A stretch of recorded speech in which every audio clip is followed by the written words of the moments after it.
হে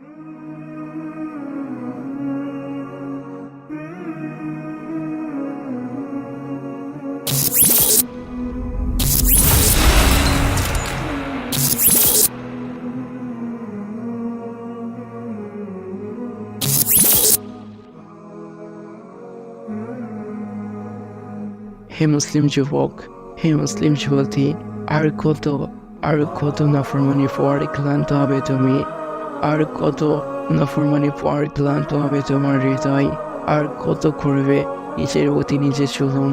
কি জবাব দেবে তুমি সেদিন আল্লাহর সামনে?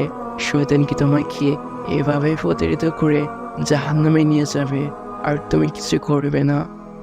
তুমি কি ছিলে না পবিত্র সুন্দর এক যুবক? তুমি কি ছিলে না পবিত্র সুন্দর এক যুবতী?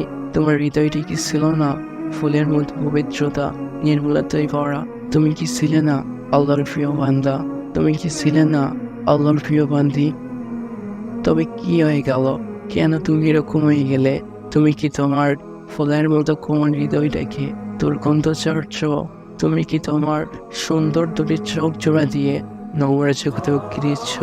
তুমি কি তোমার সকল সৌন্দর্য, পবিত্রতা, নির্মলতাকে বরবাদ করছো? ইন্না লিল্লাহি ওয়া ইন্না ইলাইহি রাজিউন। হে মুসলিম যুবক, হে মুসলিম যুবতী, কি হয়ে গেল তোমার? কেন তুমি এরকম হয়ে গেলে? তুমি কি একবারও চিন্তা করলে না এই নোংরামি করা অবস্থায় তোমার মৃত্যু চলে আসলে কি অবস্থা হবে তোমার? তোমার বিবেক কি তোমাকে একবার বাধা দিচ্ছে না অশ্লীলতা, বেহাইপনা, নোংরামি করতে? আল্লাহ কি তোমাকে দেননি সুন্দর কোমল একটি হৃদয়, সুন্দর কোমল একটি পবিত্র হৃদয়? দেননি মহান পবিত্র এক নবী? দেননি পবিত্র শরিয়া? দেননি পবিত্র দিন? পবিত্র এক জীবন দিয়েছেন তোমাকে। তবে কেন তুমি এই নোংরা শহরের মাঝে নিজের রূপ সৌন্দর্যকে বিলিয়ে দিচ্ছ? কেন নিজের সকল পবিত্রতা নির্মলতাকে বরবাদ করছো? আমার ভাই, আমার বোন, তুমি যদি তোমার সকল রূপ সৌন্দর্য, পবিত্রতা, নির্মলতাকে নিয়ে ছিনিমিনি খেলায় মেতে ওঠো, যদি তোমার সকল পবিত্রতা, নির্মলতাকে বরবাদ করো, নম্র জগতে উকি দাও, তুমি শুনে রাখো, তুমি নিজে হাতেই তোমার যৌবনকে বরবাদ করছো। তুমি তোমার দাম্পত্য জীবনের স্বপ্নকে তুমি নিজে হাতেই বরবাদ করছো। নিজের সম্ভাবনা, নিজের স্বপ্নকে তুমি নিজে হাতেই ধ্বংস করছো। আমার ভাই, আমার বোন, তুমি যদি ফিরে না আসো, যদি পাপের মাঝে বাংল থাকো, তাহলে শুনে রাখো, অচিরেই তুমি এর প্রতিদান দেখতে পারবে। তখন শুধু আফসোস করলেও যা তুমি ধ্বংস করেছো তাই কি ফিরে পাবে?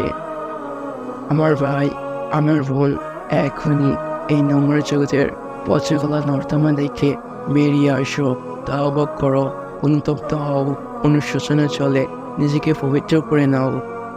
আমাকে বলো, তুমি কোন মুখে কিয়ামতের দিন হাসরের মাঠে আল্লাহর সামনে দাঁড়াবে? তুমি না দেখতে চাও তোমার মহান রবকে?